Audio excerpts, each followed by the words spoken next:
The patient should be positioned supine with the neck in neutral position.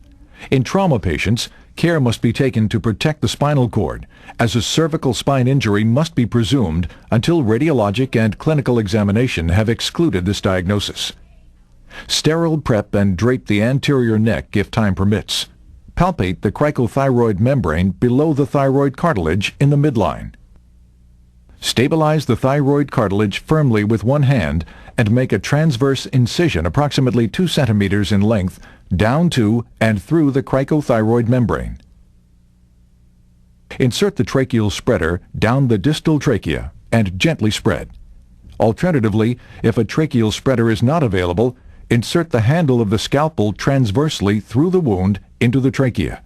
Rotate the scalpel handle 90 degrees to enlarge the opening in the cricothyroid membrane. With the tracheal spreader in place, insert a tracheostomy tube and remove the tracheal spreader.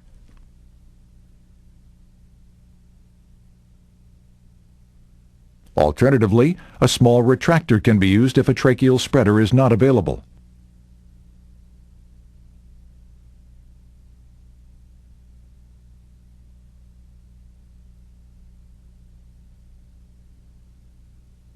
Inflate the cuff with 5 milliliters of air. Attach an ambu bag and ventilate the patient with 100% oxygen.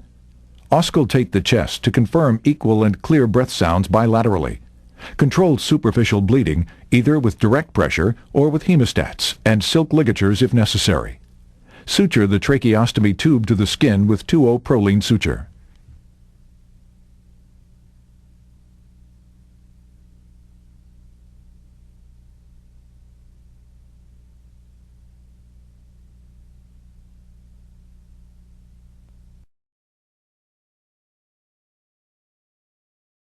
The patient should be positioned supine with the neck in the neutral position. In trauma patients, care must be taken to maintain C-spine control. Sterile prep and drape the anterior neck if time permits. Palpate the cricothyroid membrane below the thyroid cartilage in the midline. Attach a 5 milliliter syringe to a 12 to 14 gauge angiocatheter and puncture the skin in the midline over the cricothyroid membrane.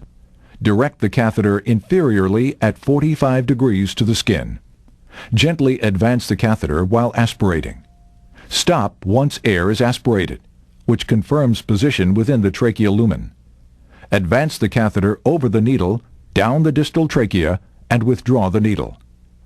Attach a 3 mm pediatric endotracheal tube adapter to the hub of the catheter. Attach a Y connector to the oxygen tubing and to the pediatric endotracheal tube adapter. Maintain oxygen flow at 15 liters per minute.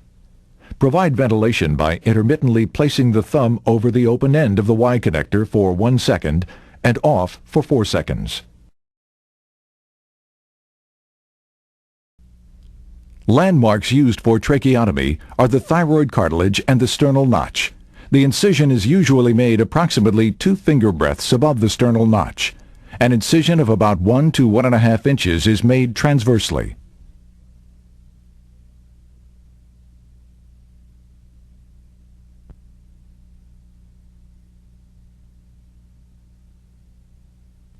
Strap muscles are separated vertically or transversely, and the tissue between them is divided. The thyroid isthmus sometimes needs to be retracted inferiorly or divided. The trachea is identified and separated from the surrounding tissues, so the 2nd to 4th tracheal rings are identified. 2 stay sutures are then placed in the trachea at the approximate level of the 2nd or 3rd tracheal ring. The patient should be positioned supine with the neck in the neutral position. In trauma patients, care must be taken to protect the spinal cord, as a cervical spine injury must be presumed until radiologic and clinical examination have excluded this diagnosis. The trachea is incised longitudinally. The opening of the trachea is then spread using a tracheal dilator. For urgent tracheostomy, a number 6 endotracheal tube or a tracheostomy tube can be used. The endotracheal tube or tracheostomy tube should initially be inserted perpendicular to the trachea to avoid placement of the tube in the pretracheal space. A number 6 endotracheal tube can be used in emergent situations for either cricothyroidotomy or tracheostomy. The endotracheal tube is inserted to a depth of 8 to 10 centimeters. Care needs to be taken not to insert the endotracheal tube too far, or unilateral bronchial intubation may occur. If a formal tracheostomy tube is used, it should be inserted to the level of the strap used to secure the tube. It is important to confirm tube position in the trachea by confirming that bilateral breath sounds can be heard in the chest. An end-tidal CO2 detector can be attached to the endotracheal tube or tracheostomy tube to confirm position in the trachea as well. It is imperative that the tube is sutured or held in place to prevent accidental dislodgement, which may be fatal.